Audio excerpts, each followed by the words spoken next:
why is this datum opt and this datum? Why don't they just say datum opt here? They And it's could. just they give it another name.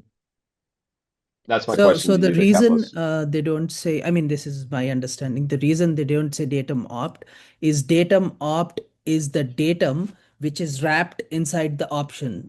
So it is wrapped inside the sum.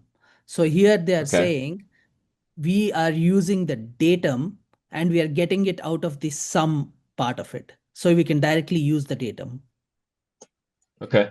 Yeah, so it's no longer optional because we've Correct. destructured it from the sum. I Otherwise, got you. expect would be like that would fail, right? If that was none, then the expect part would fail and the validator would turn false.